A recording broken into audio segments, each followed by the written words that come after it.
Vestidos con uniformes militares británicos del siglo XVIII, un grupo de gibraltareños recrea cada semana una rutina militar de aquellos tiempos.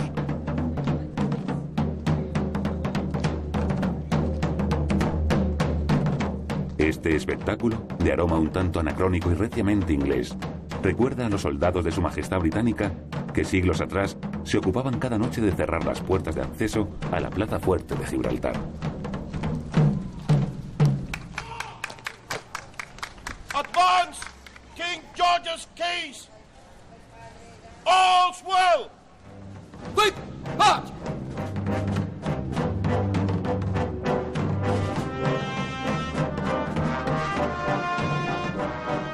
Resonancias militares por doquier, muros, alambradas, fuerzas de seguridad, puestos fronterizos.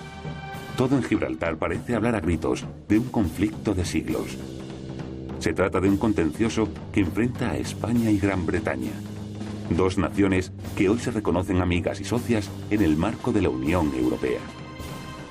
Esas excelentes relaciones son sin duda una realidad, salvo en lo que respecta a una cuestión. Desde hace 300 años, una gigantesca sombra oscurece estas relaciones. Pertenece a un promontorio rocoso unido a la península ibérica por un istmo. Allí, donde el mar Mediterráneo se encuentra con el océano Atlántico.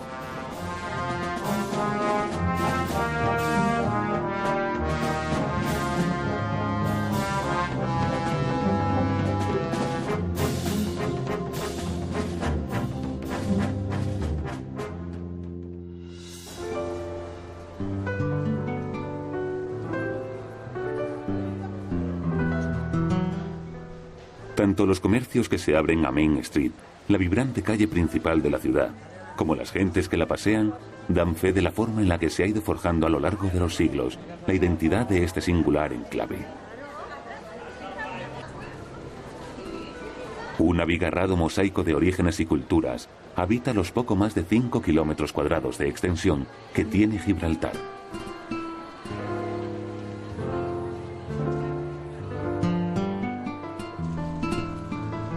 Pero también es un territorio peculiar por lo que no muestra. El número de empresas y sociedades fantasma que tienen declarada su sede en Gibraltar supera con creces al de sus habitantes, 30.000. Alguna culpa deben tener los incentivos fiscales y la opacidad de la que disfrutan en este paraíso fiscal para disgusto de la Unión Europea.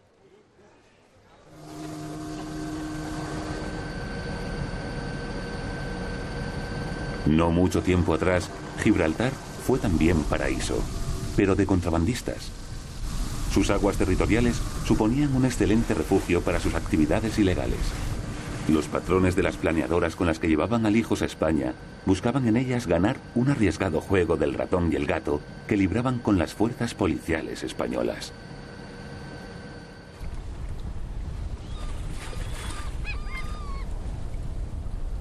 Tradicional nido de contrabandistas, pero también asilo seguro para evadidos, disidentes y perseguidos políticos. Encrucijada entre dos mares, dos continentes, dos culturas.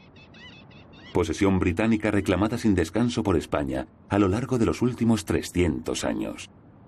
Tanto la geografía como la historia parecen haber condenado a Gibraltar a vivir debatiéndose entre extremos.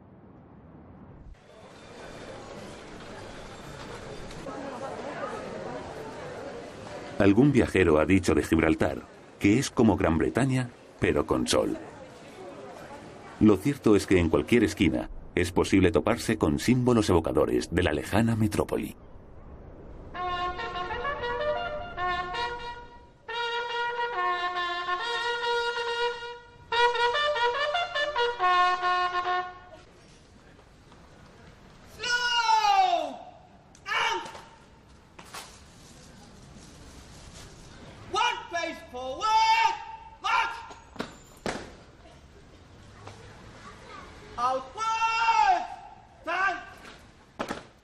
Gibraltar ocupa un puesto de honor en el imaginario colectivo de los británicos. Es para ellos un monumento natural a aquellos siglos en los que Gran Bretaña fue el imperio más poderoso sobre la tierra. Gibraltar, Dover, Alejandría, el Cabo de Buena Esperanza, Singapur. Un día estuvieron en manos de los británicos estas 5 llaves que daban el poder sobre los océanos. Y quien entonces dominaba las olas era el dueño del mundo.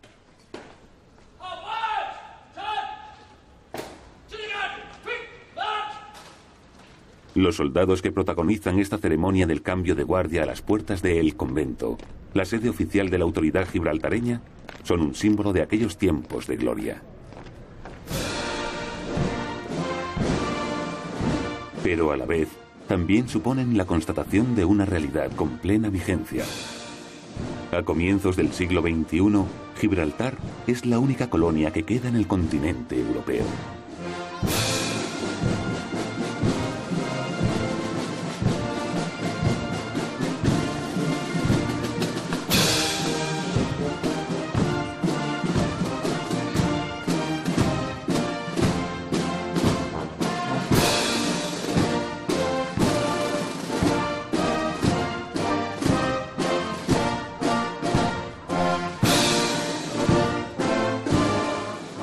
La primera vez que un soldado británico pisó suelo gibraltareño fue el 4 de agosto de 1704, en plena guerra de sucesión. El contingente agresor estaba formado por tropas británicas y holandesas. Defendían las pretensiones del hijo del emperador austriaco Leopoldo I, quien deseaba reinar en España con el nombre de Carlos III. Se les oponían los partidarios de Felipe de Anjou, nieto de Luis XIV. Dirigía el asalto el almirante británico George Rooke, junto al holandés príncipe de Hesse-Darmstadt. Enfrente se encontraron con una plaza pobremente defendida. Su gobernador contaba con una artillería que se demostró en la práctica poco efectiva, 80 soldados y la ayuda de los vecinos. El papel de Gibraltar durante este conflicto es nulo en absoluto. La razón por que los ingleses se hicieron con Gibraltar fue porque en aquel momento, 1704, no tuvieron nada más que hacer. Su principal objetivo a principios del año 1704 era de apoderarse del puerto de Cádiz. ¿Por qué? Porque Cádiz en aquel momento controlaba el comercio de América. Pero el admiral de la flota británica, que era de hecho una flota mitad británica, mitad holandesa, se negó a participar en la toma de Cádiz, diciendo que no había tropas suficientes para tomar Cádiz. Entonces, al final, por pura casualidad y porque no hubo otros objetivos más débiles, llegaron a la bahía de Gibraltar. Los defensores no lograron oponer mucha resistencia. Los asaltantes pronto pudieron cantar victoria y el almirante Rooke declarar tomado Gibraltar. Y él ocupó el territorio en nombre de Carlos III, que de hecho era el candidato de todos, de los ingleses y holandeses. Lo que pasó después es que él pudo hacerlo en nombre del Carlos III, pero ya que Carlos III no tenía ni un solo soldado en aquella zona, a la fuerza los ingleses tuvieron que ocupar el sitio.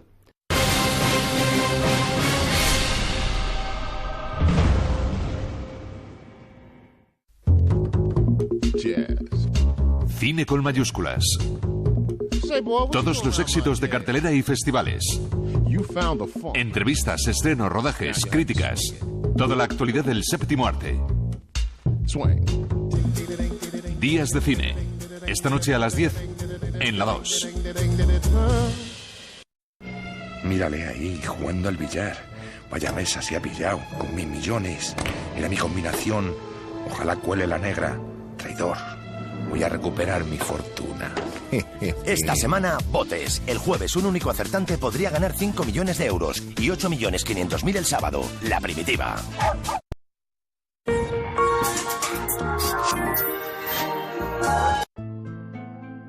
Con esta carta de ratificación, enviada por Ana, reina de Inglaterra, a Felipe V, se culminaba un proceso trascendental para Gibraltar. Lo que había comenzado como un azar de la guerra se convirtió en realidad política el 13 de julio de 1713. Ese día, Inglaterra y España firmaban el Tratado de Utrecht. Utrecht era fue un acuerdo entre los franceses y los ingleses y los alemanes. España, como país, o su rey, Felipe V, España no participó en el Tratado de Utrecht. Así que después, Felipe V, que sintió mucho su no participación en este tratado, siempre hizo muchísimos esfuerzos. De hecho, lo tuvo como una obsesión psicológica de recobrar Gibraltar, que él siempre pensaba que era un territorio que, gracias a sus propias debilidades, él había perdido. Uno de los apartados del Tratado de Utrecht va a tener una relevancia singular en los siglos venideros. En su título 10 se especifica, refiriéndose a la ciudad y al castillo de Gibraltar, que la dicha propiedad se cede a la Gran Bretaña sin jurisdicción alguna territorial. Esta frase en concreto agitará las conversaciones diplomáticas y hará correr ríos de tinta a lo largo de los siguientes 300 años.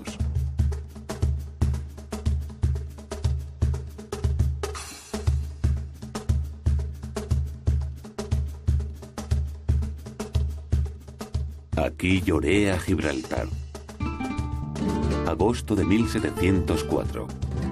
En este pedazo de teja dejó escrito el regidor Bartolomé Luis Varela su dolor al verse expulsado de su tierra. Los cañones se enfriaron, la política siguió por sus caminos y los derrotados y exiliados del Peñón trataron de rehacer sus vidas.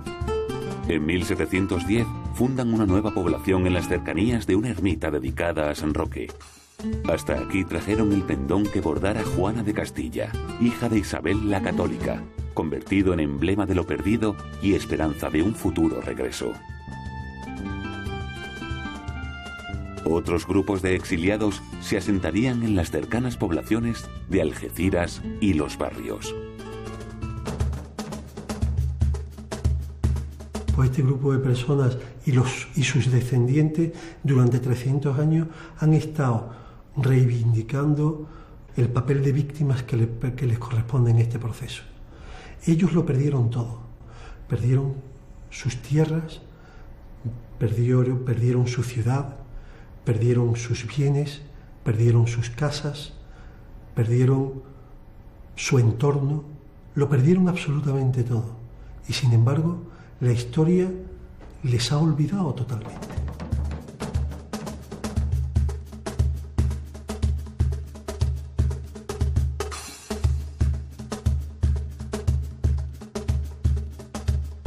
Esto va a hacer que Gibraltar se quede prácticamente vacío, a excepción de algunas familias, y los británicos se ven obligados a repoblar este lugar, porque necesitan gente que ayude a esa guarnición militar, ¿no? Es entonces cuando en ese repoblamiento se van a traer gentes de otras colonias, gentes que van a venir procedentes de Malta, de Génova, otros muchos españoles que al calor del interés y del interés comercial que va a despertar Gibraltar, sobre todo en el siglo XIX, pues se ven atraídos. Gibraltar es un auténtico laboratorio social. Al margen del contencioso, Gibraltar es muy interesante porque describe una sociedad que se ha construido desde la absoluta planificación, ¿no? Los distintos gobernadores que estaban en Gibraltar se han cuidado mucho de ir formando y construyendo una población, casi con una medida, ¿no? De modo que no permitían que crecieran ciertas comunidades u otras. Por tanto, es una población planificada desde el estamento militar. Aquellos que llegaron a repoblar Gibraltar a lo largo del siglo XVIII no gozaron de mucho tiempo de tranquilidad para comenzar una nueva vida. Entre los años 1779 y 1783, tropas españolas, francesas y holandesas sometieron Gibraltar a un prolongado, duro e inútil cerco. Pasaría a la historia como el Gran Asedio. Los asediadores apoyaban a las colonias norteamericanas en su lucha contra el yugo británico.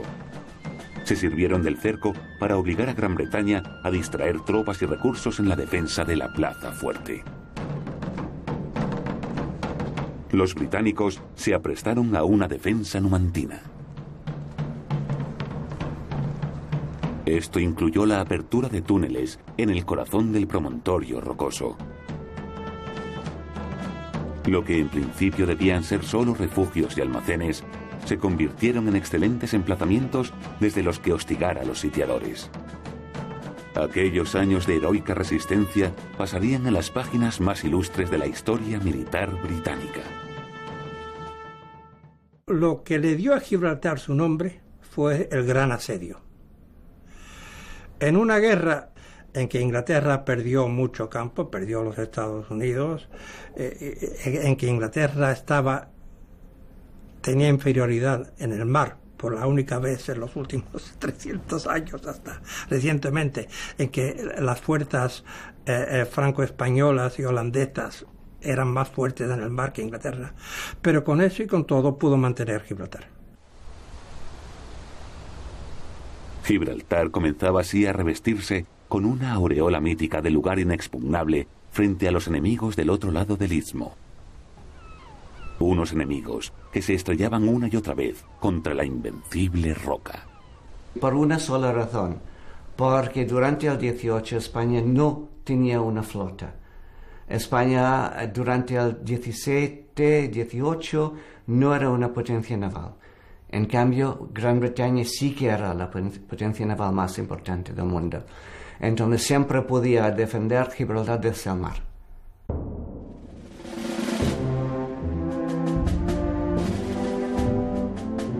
En 1858, Henry Spencer Ashby escribió: ¿Qué nativo de Gran Bretaña puede contemplar Gibraltar sin experimentar la convicción de cuán grande es su nación, sin sentir gratitud por ser inglés?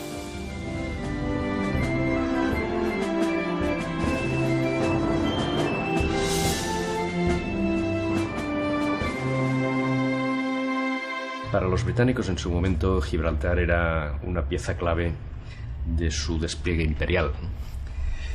No es una casualidad que el Reino Unido atacara recurrentemente La Coruña o atacara Cádiz, que se quedara con Gibraltar, que en su momento estuviera 2 siglos en Menorca, que tuviera en Malta, porque todo eso eran hitos para dominar desde el punto de vista naval toda el área mediterránea, que para ellos era muy importante, y el acceso hacia sus posesiones coloniales en Asia, ¿no? Y particularmente en el Indostán.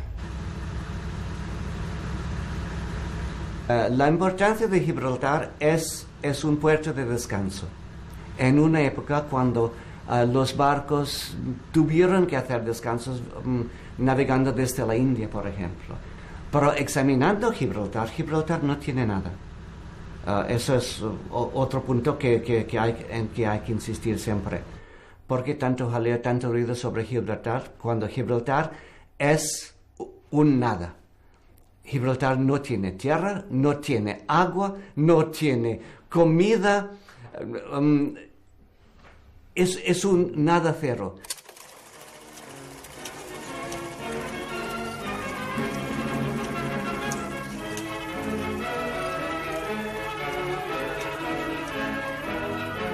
El último intento bélico serio de hacerse con Gibraltar se comenzó a gestar en la famosa entrevista de Hendaya, que reunió a Francisco Franco y Adolf Hitler.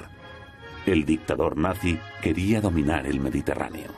Para ello, la Operación Fénix le daría el control de Gibraltar, mientras que la Operación Axe se haría con el Canal de Suez. Las peticiones de Franco, a cambio de la entrada de España en la guerra, le parecieron desorbitadas, pero su interés por Gibraltar no decreció.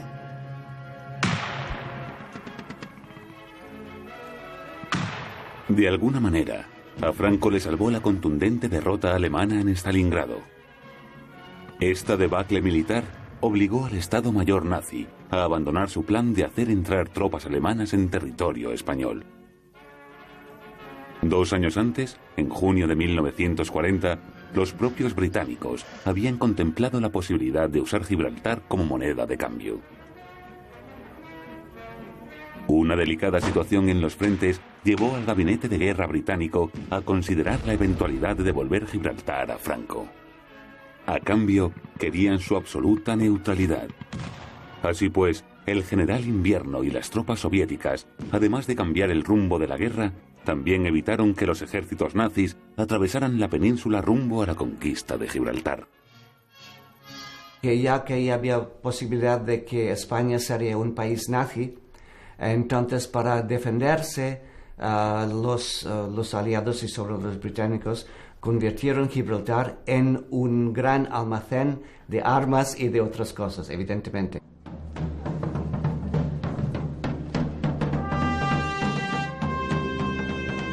Durante la Segunda Guerra Mundial, Gibraltar no fue tan solo un mero objetivo bélico o un artículo para canjear. También jugó un papel crucial en algunas operaciones decisivas para la estrategia aliada, como fue el desembarco en el norte de África.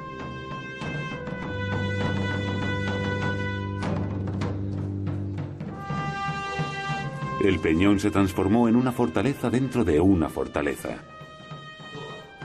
Entre 1940 y 1943, ingenieros militares abrieron 50 kilómetros de túneles, como continuación de los excavados durante el gran asedio del siglo XVIII. Crearon una ciudad subterránea que contaba con sus propios generadores de energía, cocinas, hospitales y todo lo necesario para acoger a 16.000 soldados, sin necesidad de que saliesen al exterior. En los túneles de Gibraltar se instaló el centro de mando aliado desde el que se dirigió la Operación Antorcha en 1943. El general norteamericano Eisenhower fue nombrado comandante en jefe de aquel desembarco destinado al norte de África. El éxito que lograron los aliados frente a las tropas alemanas evidenció que algo estaba cambiando en la guerra. De hecho, Winston Churchill proclamó que no es el final, ni siquiera el principio del fin, pero quizá sea el final del comienzo. De nuevo, pues, el nombre de Gibraltar brillaba con luz propia en momentos decisivos de la historia de Gran Bretaña.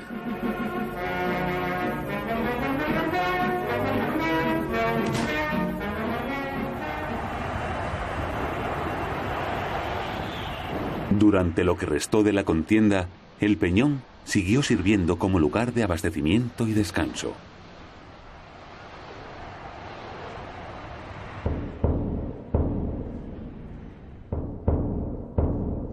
La amenaza de invasión nazi trajo consigo un acontecimiento que iba a resultar decisivo en la posterior evolución del conflicto entre España y Gran Bretaña a causa de Gibraltar.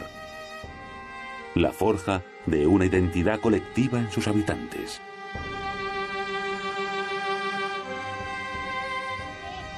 $13.000 mujeres, niños y jóvenes por debajo de los 17 años, así como los hombres que no desempeñasen trabajos esenciales, fueron obligados a embarcarse.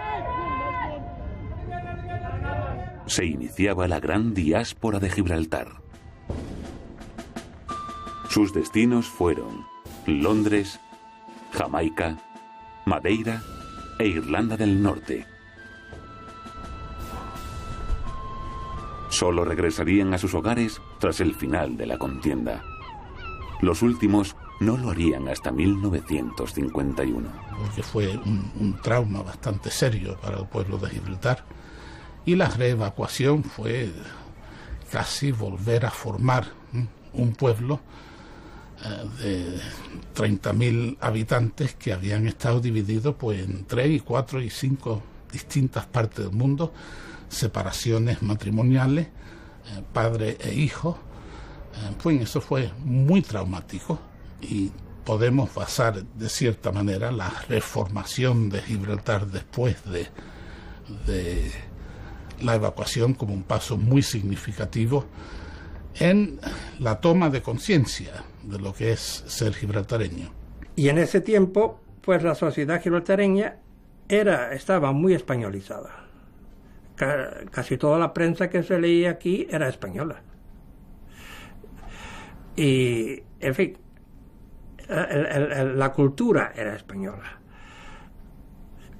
Claramente, en el momento que la gente, en gran parte, fueron a Inglaterra, muchas personas que nunca habían hablado una palabra de inglés en su vida empezaron a acostumbrarse a costumbres y al idioma inglés. Y esto claramente cambió su cultura.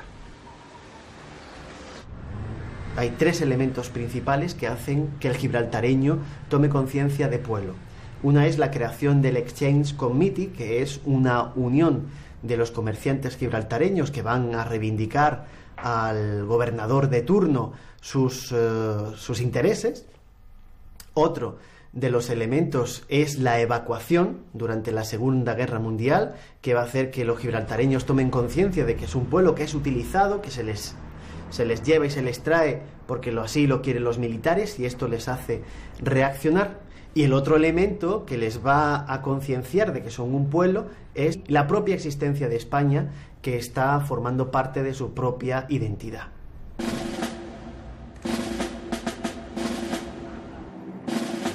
En el fortalecimiento de esta conciencia no fue en absoluto menor el papel jugado por el régimen franquista.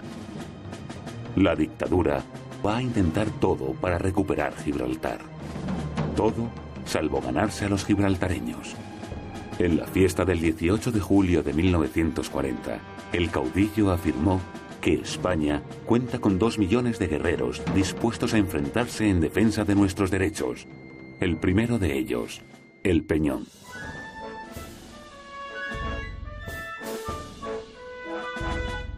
Un año antes, recién terminada la guerra civil, el propio Franco había decidido poner en marcha la Operación G. Consistía en cerrar el estrecho y destruir las instalaciones militares británicas con un ataque conjunto de artillería y aviación. Por todo el campo de Gibraltar se emplazaron piezas de artillería, se abrieron trincheras y se construyeron pozos de tiradores y búnkers.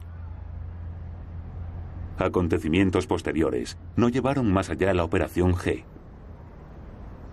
Aunque sí desechó la violencia, Franco jamás renunció a conseguir la retrocesión a España de la colonia británica. Prefirió recurrir a otros métodos con los que hacer que el Peñón cayera del lado español como fruta madura, en recurrente expresión del propio caudillo. Han pasado los años por el Peñón y la bandera inglesa ondea al sol. Mas a pesar de todo, el mundo no ha olvidado que Gibraltar será siempre español. Mas a pesar de todo, el mundo no ha olvidado que Gibraltar será siempre español. Esta es la verdad, la pura verdad. Esta es la verdad sobre Gibraltar. No tienen razón, bien lo sabe Dios. No tienen razón, Gibraltar español. De cara al interior, el franquismo instrumentó el conflicto de Gibraltar bien como factor de distracción, bien como elemento de exaltación patriótica, según conviniese. Incluso organizaba manifestaciones de estudiantes frente a la embajada británica. Además, el régimen opta por internacionalizar el conflicto aprovechando la presencia de España en la ONU. El ministro de Asuntos Exteriores, Fernando María de Castilla, jugaría un papel decisivo en este nuevo frente diplomático. Y yo no sé si en algún momento Castilla, que se obsesionó con el tema, llegó a convencer a Franco de que podía obtener una victoria, diríamos espectacular, sobre un país que no olvidemos. En ese planteamiento había sido un gran vencedor de la Segunda Guerra Mundial. Es posible que esta dedicación de Castilla al tema estuviese destinada a realmente ganar el favor del príncipe, del jefe del Estado, ofreciéndole en bandeja un triunfo internacional que no hubiese podido soñar. Yo creo que la actitud del franquismo fue oportunista, en el sentido de que Franco estaba completamente aislado del mundo exterior. Y al Ministerio de Exteriores en esa época se decía el Ministerio del Asunto Exterior, y el único asunto exterior que tenía España era Gibraltar. El tenaz Castilla desgranó en la ONU los pasados siglos de afrentas, abusos y violaciones del Tratado de Utrecht. Y como argumento supremo, la evidencia de que Gran Bretaña había tomado Gibraltar por las armas y lo había convertido en una colonia. En los años 60 hay una resolución clave, lo que se llama la resolución 1514, que es lo que se conoce en el mundo internacional como la Carta Magna de la descolonización. ¿Qué dice esa resolución? Dice fundamentalmente que el colonialismo es malo. En su preámbulo y en el párrafo 1 de su parte dispositiva dice que el que una nación esté o una población esté sometida a una potencia colonial, eso va contra el espíritu y los principios de las Naciones Unidas.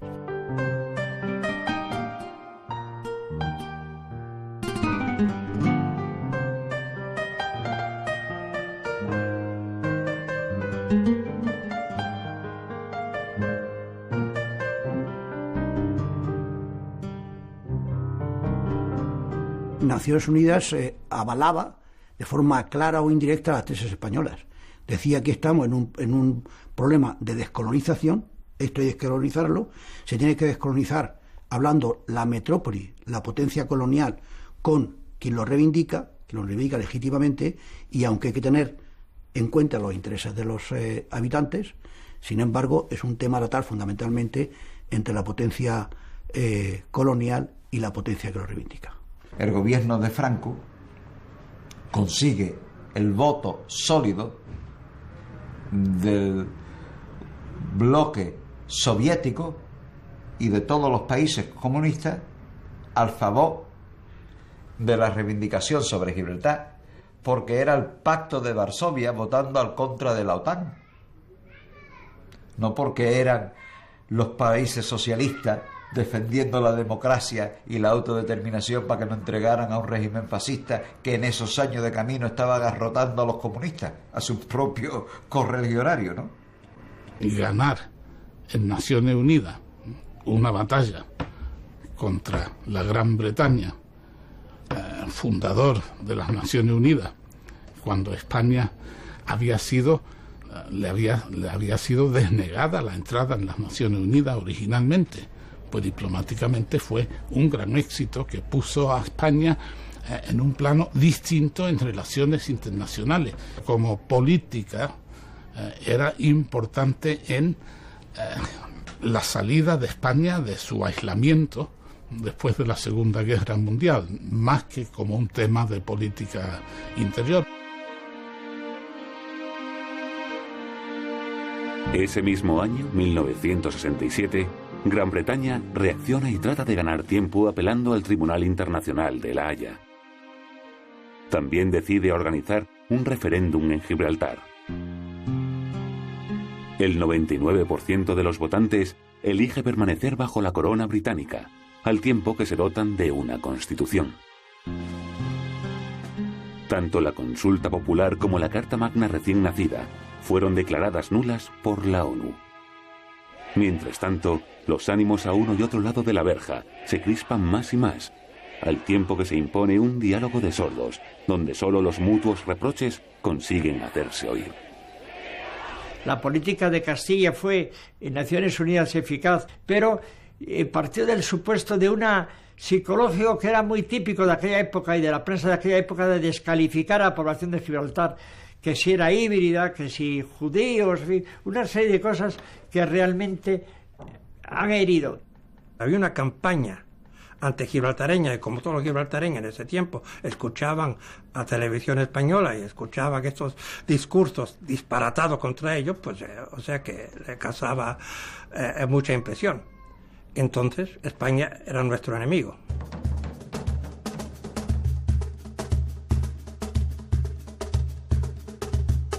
La verja que habían levantado en 1909 los británicos Fue cerrada por Franco el 24 de octubre de 1969.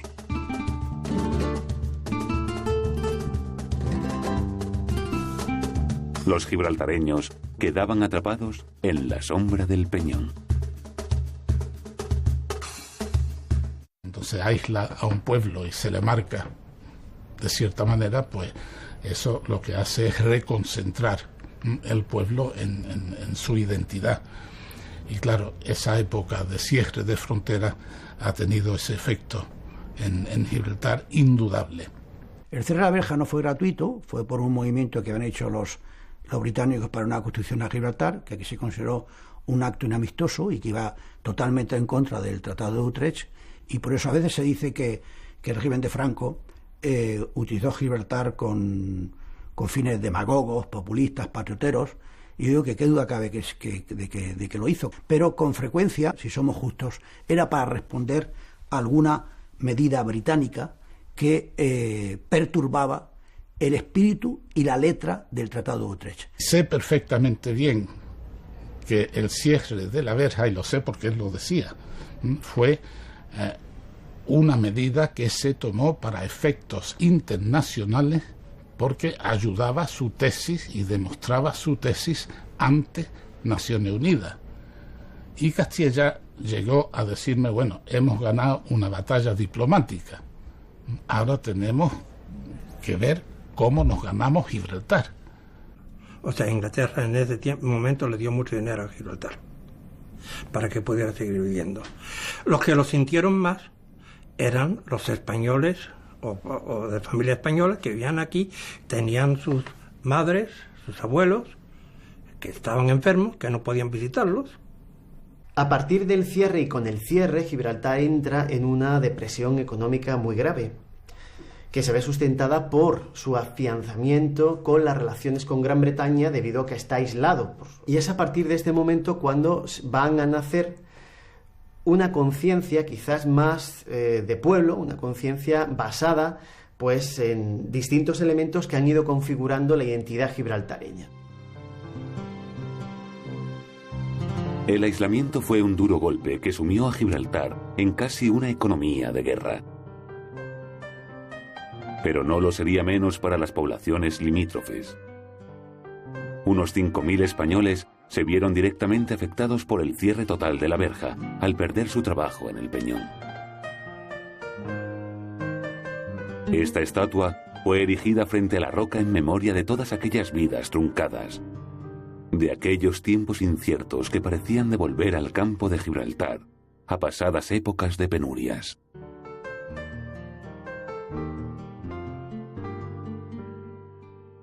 Este gigantesco complejo petroquímico se convirtió en el emblema de la actuación gubernamental franquista para paliar el golpe económico que supuso el cierre de la verja. El gobierno español concedió jubilaciones anticipadas y el seguro de desempleo a los afectados. Además, entre 1969 y 1971, invirtió miles de millones de pesetas en la zona.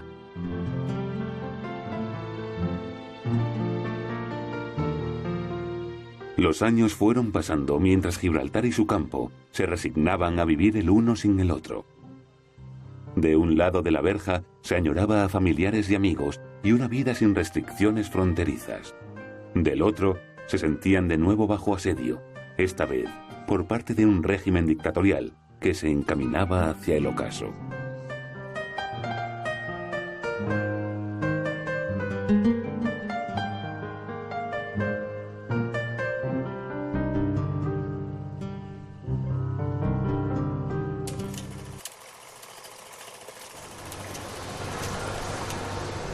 Quisiera, en mi último momento, unir los nombres de Dios y de España y abrazaros a todos para gritar juntos por última vez, en los umbrales de mi muerte, ¡arriba España! ¡Viva España!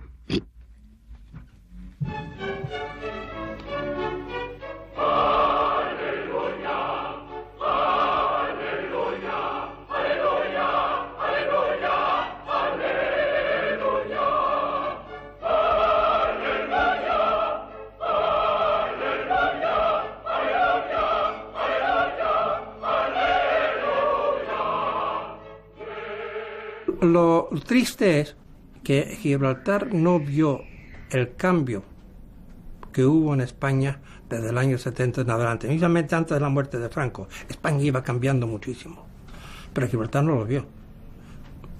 Y por la enemistad no quieren ni aceptarlo. Sin embargo, por más que los gibraltareños se resistiesen a aceptarlo, algo comenzaba a moverse en Londres y Madrid. Ya el primer gobierno democrático español, presidido por Adolfo Suárez, acordó con el gobierno británico la Declaración de Lisboa. En ella se expresaba la voluntad por ambas partes de abrir negociaciones.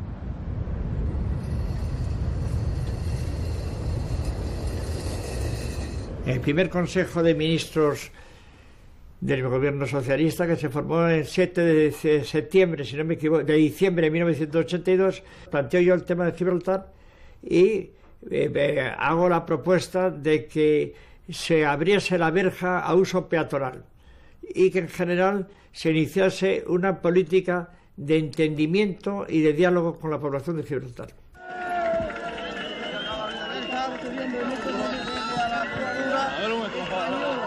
En este momento, señoras y señores, se abre la verja. Vean ustedes, Carmen Walsh es la primera persona en el... ¡13 años! En la noche del 4 al 5 de febrero de 1985, se abría por completo la verja. Con ello, el gobierno español demostró su decidida disposición a devolver a cauces diplomáticos y políticos más serenos el conflicto. Pero un tercer participante iba a aparecer con fuerza en escena, los propios gibraltareños.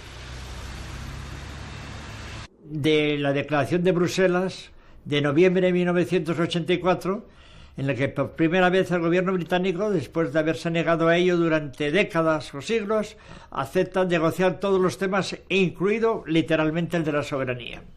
Es realmente la manifestación de un clima distinto. Y de pronto encontramos que Inglaterra, y nosotros éramos ingleses, estaba de parte de nuestro enemigo. Pues nada, eso no sentó nada mal. Entonces, pues no éramos ni ingleses ni españoles.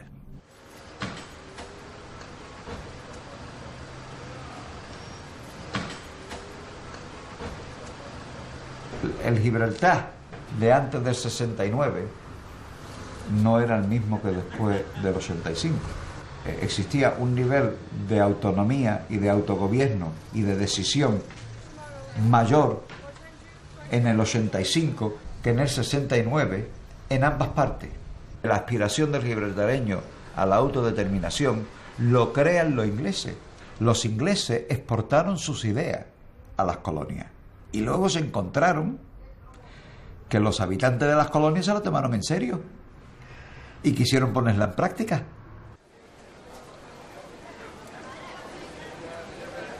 En realidad, ellos forman parte del mecanismo de la potencia colonizadora. ¿Ellos cómo pueden pedir la autodeterminación en base a la Carta de los Pueblos Colonizados ni ninguna historia por el estilo? Ellos no forman parte, ellos no es un pueblo colonizado, ellos forman parte del mecanismo de la colonización. Se suprimieron los controles. Pensando, eso lo hizo el primer gobierno socialista en la época del ministro Morán, ¿no? Y ¿cuál fue la respuesta de los llanitos? Dice, qué bien. Vamos a poder seguir siendo británicos y gozar de los privilegios que tenemos como gibraltareños y encima los españoles nos facilitan la vida. Yo creo que eso se tomó no como una muestra de buena voluntad, sino como una muestra de ingenuidad.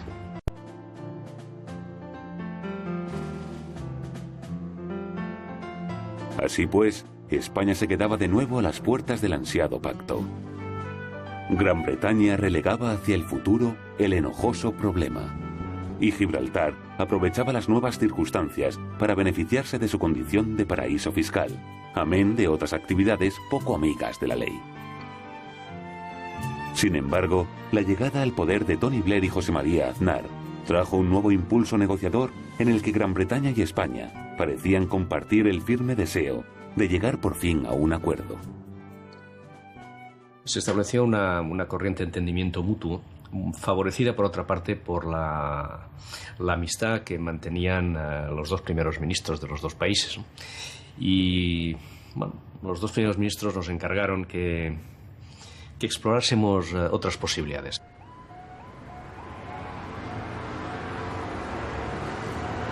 Teníamos que conseguir, por una parte, el mantener la reivindicación, el solucionar el contencioso, el tener que consultar a los gibraltareños por parte de los británicos, pero sin reconocer el derecho a la autodeterminación por parte de España.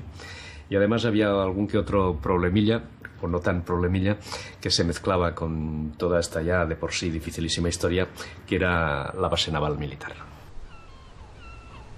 Formalmente hubo una reunión en Barcelona en la que por primera vez se suscita un concepto que hasta entonces era novedoso, que era el concepto de la cosoberanía.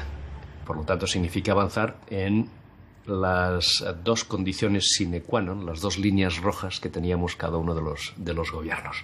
Para el gobierno británico, la línea roja es: no podemos hacer nada sin contar con la voluntad de los gibraltareños, y si los gibraltareños quieren seguir siendo ciudadanos británicos, nosotros tenemos que resolver este tema adecuadamente. Y nuestra línea roja es: España no puede renunciar a la reivindicación de la soberanía sobre Gibraltar, ¿no? Me encantaba la idea de la cosoberanía porque yo creo que era el resumen de la historia de Gibraltar. Es la conjugación de los intereses de la antigua población española y los intereses de la actual población. Y eso se plasma en una figura política, en una figura institucional que es una cosoberanía.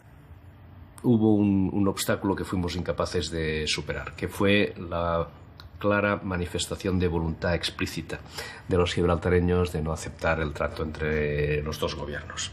Como es natural, eso al gobierno español no le preocupaba, porque no reconocemos derecho a la autodeterminación de los gibraltareños, pero sí que acabó siendo un límite infranqueable para el propio gobierno británico.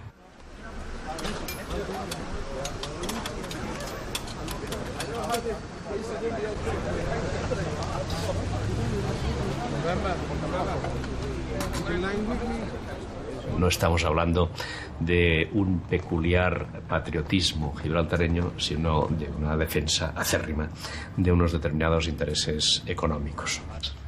Ya no hay argumentos políticos, sino que de lo que se trata es de mantener un status quo muy favorable por discriminatorio a los gibraltareños en términos de paraíso fiscal, por no hablar históricamente de contrabandos de todo tipo, y por no hablar de una situación que en estos momentos para un ciudadano gibraltareño pues puede ser idílica.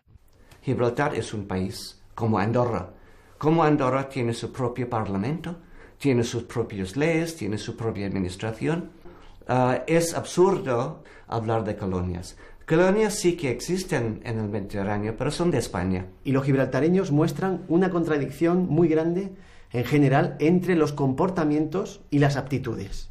Unos comportamientos de rechazo absolutamente a España no se corresponden con unas aptitudes de un trato compartido con España.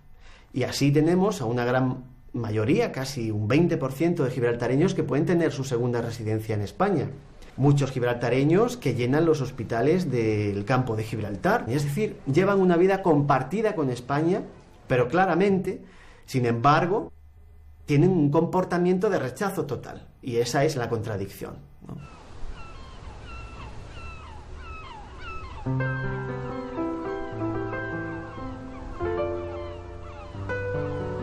El animal más famoso de Gibraltar es otro símbolo más de su peculiaridad. Estos macacos de Berbería son los únicos primates que existen en libertad en toda Europa. Llegados a la roca desde África, han encontrado aquí un hogar donde llevar una vida regalada, a cambio de entretener a los turistas.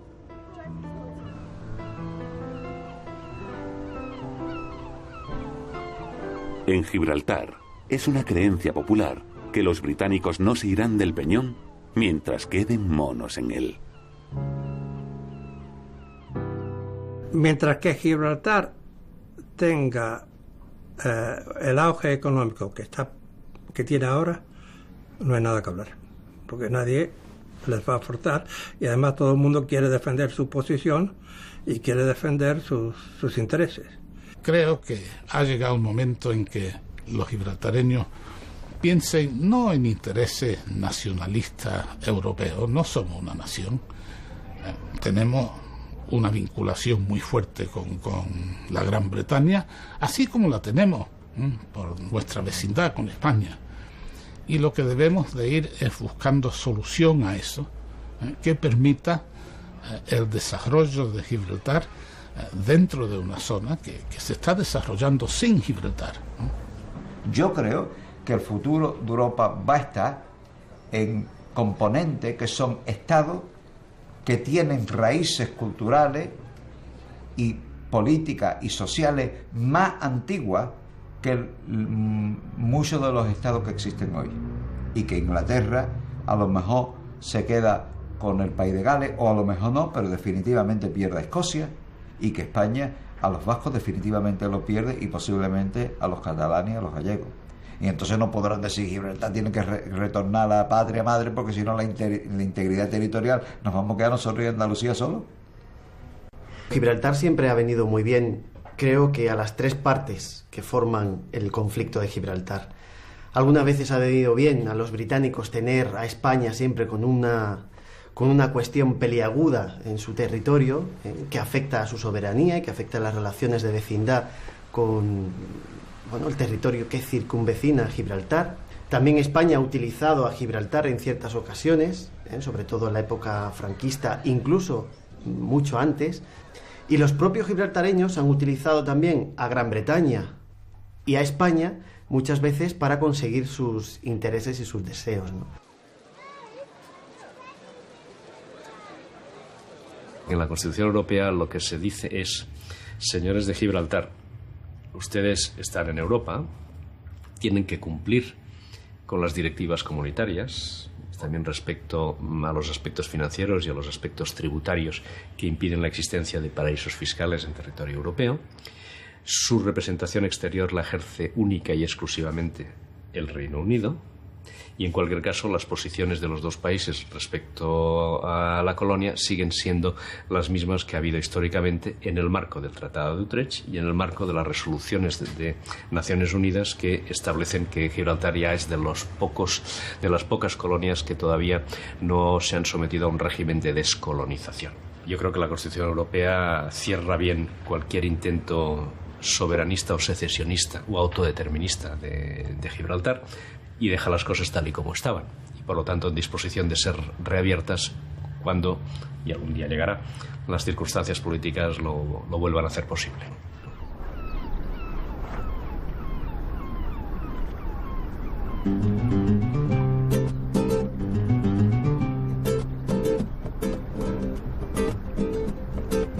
Ahí está la pared. Ahí está la pared que separa tu vida y la mía. Ahí está la pared que no deja que nos acerquemos. Esa maldita pared yo la voy a romper cualquier día. Esa maldita pared, la pared de las penas mías.